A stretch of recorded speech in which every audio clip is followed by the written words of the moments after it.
Old School by Tobias Wolff is the story of a young boy attending a prestigious prep school and his struggle for self-identification within the world around him. A skilled writer and popular student, the narrator struggles with himself for many reasons. He hides his Jewish heritage from his friends, even his roommate, who is also Jewish, even from his headmaster when it would have benefited him to reveal it. He feels that he's not lived up to his creative potential as a writer, which he later realizes is because he hasn't found the truth of his own life.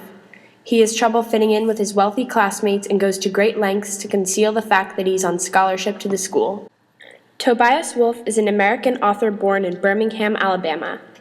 The events of the novel Old School, to some extent, are autobiographical, in that as a boy, Wolff went to a private school similar to the one the narrator went to in the book.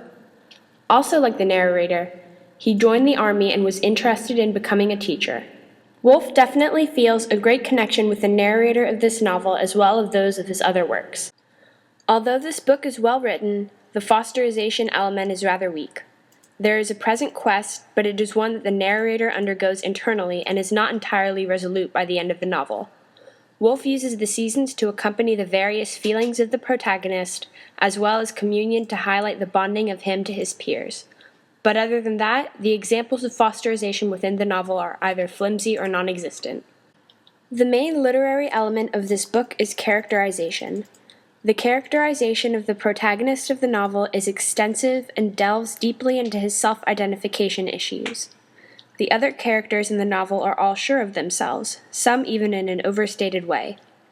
For example, the character of Little Jeff, better known as Purcell, is extremely stubborn, almost to the point of getting kicked out of the school.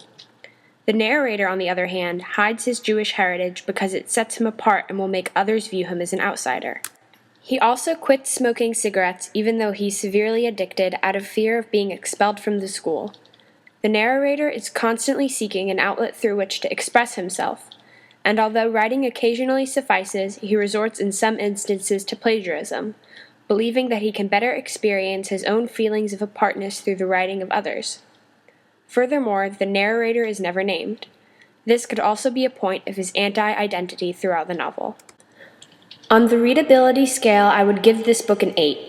The language was not hard to understand and the vocabulary was on a very comprehensive level. There were not any instances when I had to look up the definition of a word, save one that was in German.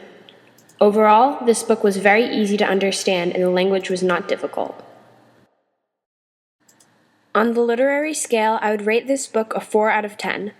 My reason for this score is that although I feel like the book was very well written and easy to understand, it didn't really have any of the literary elements that Foster specifies, and the fosterization of the novel itself is relatively absent. This book is more about one boy's self-discovery than it is literary. Although I enjoyed this book, I would not recommend it to my classmates, based solely on the lack of literary merit and the difficulty of fosterization. It was an easy read, but I didn't feel like I came out of it learning something new, rather than just reading a story that seemed almost commercial.